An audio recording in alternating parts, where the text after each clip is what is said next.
Her thumb hovered for half a second, then dropped like it was launching a missile. One tap, one silent unfollow. And in the next 3 heartbeats, an entire fandom felt reality fracture. This wasn't just another celebrity unfollow. It was the quiet collapse of a decade-long bond built on whispered hospital prayers, midnight shampoo bottles, and the kind of secrets that only happen behind locked hotel doors. Selena Gomez had just erased Teresa Marie from her digital world. No caption, no quote, not even a cryptic emoji, just gone. Fans spotted the missing handle within minutes, proof screenshotted, tweeted, reposted, and dissected before Selena's PR team could even finish their lunch. But what looked like one less name on a following list was actually the fallout of something far bigger. Something insiders knew had been unraveling for weeks, because 6 weeks earlier, a patio lunch in West Hollywood turned icy. Plates untouched, iced tea puddling. In the sun, and at that table, Selena and her inner circle whispering just loud enough for lip readers. Hours later, Teresa's name vanished from her following list. And everything changed. You think this is about a friendship breakup? You're wrong. This was a chain reaction, full of OnlyFans rumors, Met Gala secrets, billion-dollar lies. And a wedding that may never happen. And the worst part? Nobody saw it coming. What nobody realized at first was that the real story didn't start with the unfollow.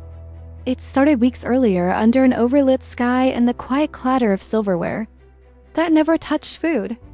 Selena, flanked by her closest allies Ashley Cook, Courtney Lopez, and Rockwell Stevens, sat stiff-backed at a West Hollywood patio table, lips barely moving but tension vibrating off their skin like heat waves. Photographers watched from across the street, confused by the silence, the absence of laughter, the way no one smiled. And when Rockwell slipped out the back and reached for her phone with trembling hands, fans didn't know that was the moment everything fractured up, because just hours later, eagle-eyed followers realized Teresa's name had vanished from Selena's. Instagram. Theories ignited instantly. Was it a betrayal? A business fallout? Jealousy? Creative control? One TikTok sleuth insisted that the patio meeting lined up exactly with a legal notice delivered to Wondermind's headquarters. And then, without warning the story, caught fire, screenshots, subtweets, leaks, but none of them compared to what exploded next. A rumor detonated on Discord like a spark in a dry field. Benny Blanco, under an alleged alt account, had subscribed to Teresa's OnlyFans. The receipts were murky, gone in under an hour, but the damage was irreversible. Subreddit detectives tracked payment proxies. TikTokers stitched together grainy cafe images of Benny and Teresa sharing avocado toast like they were extras in a rom-com. Some fans swore Selena caught the charge on a shared credit card. Others believed she didn't need proof, just intuition.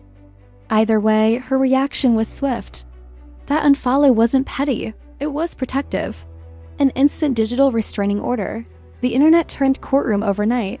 Twitter became a jury. TikTok transformed the silence into cinematic tragedy, layering moody strings over surveillance clips and framing Teresa and Benny with neon red arrows. But while the world spiraled over betrayal theories, Selena was elsewhere, locked in a stylist's apartment, fitting gowns for the Met Gala. While everyone debated her love life, she was preparing for cameras that had nothing to do with romance. Still, the cliffhangers kept stacking. And the next one? It had Benny's voice all over it. Benny couldn't help himself. He stepped into that podcast studio with the swagger of a man who thought self-deprecation made him charming. Mid-conversation, somewhere between jokes and faux humility, he dropped a line that stopped fans cold. When we first started dating, Selena used to park outside my place 30 minutes early. Just sitting there. He laughed. The host laughed. But listeners didn't, because behind his chuckle was something heavier and imbalance. A story that painted Selena as the overly eager one, the girl who waited outside in her car like a teenager with a crush. The internet didn't find it sweet. They found it condescending, but Benny wasn't done. One episode turned into a pattern, each one more revealing than the last. He shared that Selena said, "I love you" first. That she brought him dinner because he forgot to eat. That she asked him out, not the other way around. He framed their entire relationship as if Selena was doing charity work, a saint dating a project. Fans clipped the audio and laid it over dramatic music, captioning it "Mother Teresa, no Mother Selena." And while his team scrambled to pull segments and issue polite takedown requests, The damage multiplied. Then another show unearthed. Old text messages where Benny had once told someone he didn't believe in marriage. Until Selena changed his mind. Suddenly, the image of him as the reluctant, passive boyfriend shattered. Selena had, in his words, rewritten what he thought love was. And yet now he was oversharing like a man writing the footnotes to a love story. He didn't deserve to headline, but here's what nobody caught while Benny was spinning stories on air. Selena's mental health startup, Wondermind, was bleeding behind the scenes. Layoffs, missed payments. Contractors ghosted. The mission to heal was quietly cracking, and the woman holding it all together had only shown up to headquarters once in 3 years. A photo op. 15 minutes. Smiles for the camera, but behind the curtain the structure was shaking. And somewhere in all of this noise, her silence was louder than his spotlight, while Benny's voice echoed across airwaves. Spinning one lopsided anecdote after another, Selena's empire was buckling beneath the weight of its own promise. Wondermind had branded itself as a sanctuary, a trauma-informed space for mental wellness, community healing, and hope. But behind the carefully filtered Instagram quotes and polished press blurbs, there was chaos. Internally, things were falling apart. Layoffs rippled through the staff. Invoices went unpaid. Contractors quietly removed their meditation modules in protest. Leaked memos revealed that over 60% of the team had been cut. Social campaigns halted. Speaking fees frozen. Hope, it seemed, had an accounts payable problem. And in the middle of it all, one detail landed like a gut punch. Mandy Teefy, Selena's own mother and co-founder, had reportedly mortgaged her property just to keep the lights on. Whispers swirled about Selena's absence. Some staff claimed she'd only visited the company's headquarters once in 3 years for a 15-minute photo op. The official Wondermind channels pushed back, calling it false, but creditors didn't care. PR firms were demanding $60,000 checks. Vendors passed around horror stories. The brand that sold emotional resilience now owed 6 figures to people who'd helped build it. Still, the headlines painted Selena as a billionaire, and that's where the disconnect exploded. Fans were celebrating her entry into the billionaire club, quoting rare beauty sales and Netflix paychecks. But forensic accountants told a different story. Selena's net worth? Mostly stock, mostly projections. Not cash, not liquidity. On paper, $700 million. But in reality, her flagship wellness brand couldn't make payroll. And just when critics began asking hard questions, another twist surfaced. Selena and Benny had just closed on a $35 million mansion. The contrast became meme fuel. Not a billionaire, one user wrote, but always shopping prime real estate. And here's what nobody caught: the day the house cleared escrow was the same day Wondermind's former employees lost their health insurance coverage. Perspective shattered. To casual fans, it was a smear campaign. To insiders, it was a reckoning. And the silence from Selena's team only deepened the cracks. Because as her world got louder, her voice remained absent. And that absence? It started to feel like an answer. Before the rumors, before the unfollow, before the cafe photos and OnlyFans whispers, there was Teresa, not the influencer, not the alleged betrayer. Just Teresa, the assistant who became family. Flashback to 2014, backstage at Madison Square Garden. Teresa was barely sleeping, juggling iced coffees in both hands and memorizing Selena's medication schedule between tour stops. She slept on couches, ran through rain to retrieve forgotten inhalers, and once drove 90 minutes in silence, just to deliver a pair of earrings for a red carpet event. This wasn't just a friendship, it was a codependent bond forged in the pressure cooker of fame. By 2016, Teresa had moved into Selena's guest room. They shared birthdays under Cody names, posted inside jokes in the middle of the night, and treated their Instagram lives like sleepovers streamed to millions. When Teresa launched a swimsuit brand, it was Selena's investor contacts who opened the doors. Selena shouted her out on tour. Fans saw support. Insiders saw loyalty stitched into every pixel. And then quietly, almost invisibly, the digital trail began to fade. Teresa paused her business last summer, citing vague personal reasons. She deleted half her posts. She stopped appearing in Selena's stories. The shift was subtle, like someone stepping back from a photograph just out of frame. No scandal. No statements, just distance. And nobody pieced it together. Not until Selena's thumb pressed unfollow. But even that wasn't the last thread. The final rupture came not with words, but with wings. A Hot Ones interview, 10 blazing chicken wings, 1 too spicy question. Benny, trying to keep it playful, asked, "What's my most underrated song?"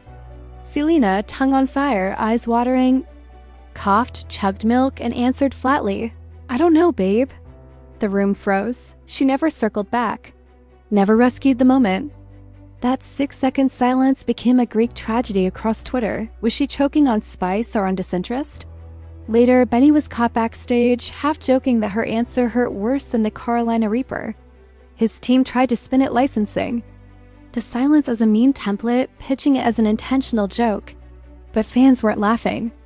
They were rewinding, replaying, dissecting micro-expressions like it was crime scene footage. Because now, everything looked different in hindsight. Benny couldn't resist a microphone. And every time he opened his mouth, something delicate unraveled. On his own show, with the lights low and the mics hot, he revisited their first kiss like it was a punchline. He described Selena so nervous she broke into a rash, calling himself gross in a half-mocking way that made her sound like a girl out of her depth, while he stayed perfectly composed. The story landed awkwardly, not romantic, not funny. Just uncomfortable. Another episode, another revelation. Benny claimed Selena ghost wrote part of his new single. A co-writer immediately tweeted it was false. Benny walked it back, called it a miscommunication. But by then, the damage was done. Meanwhile, Selena was quietly writing her own story this time through melody. In the studio, she laid vocals over a haunting, unnamed ballad rumored to reference parking outside a stranger's gate for love. Fans dissected the lyrics like a sacred text, linking the lines to Benny's podcast. Driveway anecdote. But insiders saw something more than heartbreak. They saw strategy. Cross-brand storytelling. A catharsis wrapped in pre-release buzz. Then came the leak. An unmastered version of the track circulated briefly, and it contained something unexpected. A whispered voice memo, presumably from Selena, saying, "I didn't wait outside. I waited for courage." That single line sent fandoms into frenzy. Some called it poetic revenge. Others said it was a reclamation of narrative and all the while, rumors of a wedding floated through headlines like smoke visible, but without fire. Ed Sheeran confirmed on a lie detector that he was invited. Selena reportedly told friends she planned her father-daughter dance. Benny hinted he was composing aisle music. But every time the press asked for a date, the couple laughed, changed the subject, pushed it off. Wedding planners said no contracts had been signed. Dress designers received no sketches. Benny's groomsmen group chat hadn't even picked a tuxedo color. Aerial drone footage showed their new mansion's backyard untouched, no tent poles, no linen samples, no staff measuring the ground slope. The vision was vivid, but the logistics were air. Just dreams printed on gossip columns. Then, like a glitch in the Matrix, something bizarre happened. Benny's Spotify bio was suddenly edited by a hacker to read, "Wedding delayed until Wondermine pays its bills." Spotify scrubbed it almost instantly, but screenshots never die. The lines spread like wildfire, burning through whatever was left of the wedding fantasy. The truth was out. If there ever was a plan, it wasn't built. To last, every Selena story, no matter how far it wanders, eventually circles back to the ghost of Justin Bieber.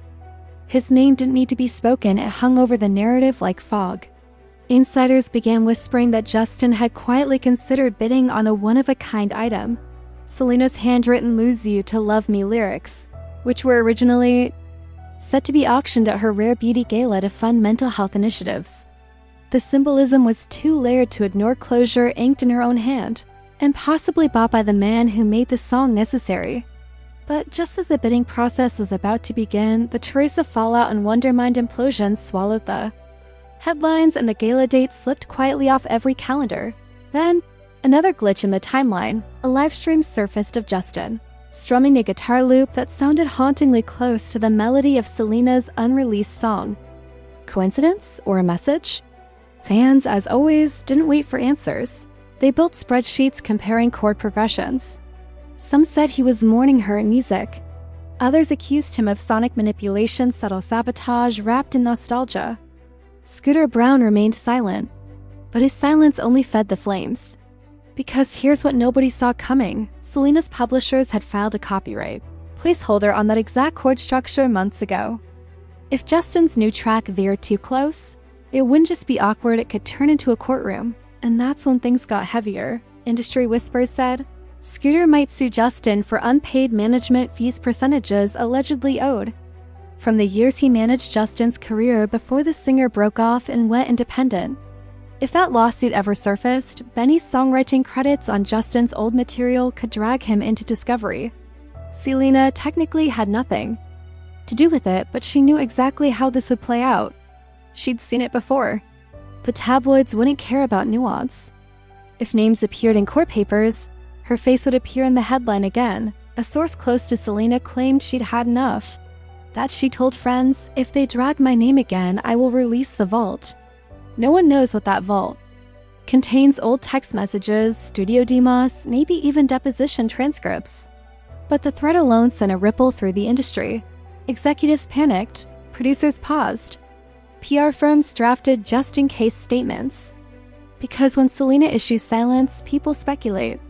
But when she threatens noise, people run. And still, it wasn't over. The gala that was meant to shine a light on mental health, the one that was going to feature handwritten lyrics, celebrity donors, tech billionaires, and whispered exes bidding through LLCs, was now gone. Caterers canceled. Printers halted invitations. The event's website redirected to a generic rare beauty homepage. Fans mourned the loss. Critics saw confirmation that even brand activism bows to personal chaos. But here's what nobody noticed: those handwritten lyrics, the centerpiece of the night, had been couriered to a vault in Beverly Hills that very same day. Insured for $250,000, somebody still plans to sell them. The Academy Museum Gala was supposed to be elegant distraction, an event to shift the narrative back to sequins and spotlights. Selena's team confirmed her attendance, and seating charts soon leaked. Table 5, Selena +1, Benny +1, and a blank space. That final line, originally reserved for Teresa, stood unclaimed.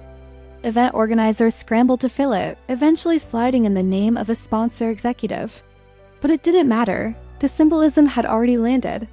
A former sister replaced by corporate presence. A friendship turned vacancy. The day before the event, paparazzi caught Benny boarding a flight to New York for studio sessions. He wouldn't be at the gala. When asked about Selena, he simply said, "She shines fine on her own."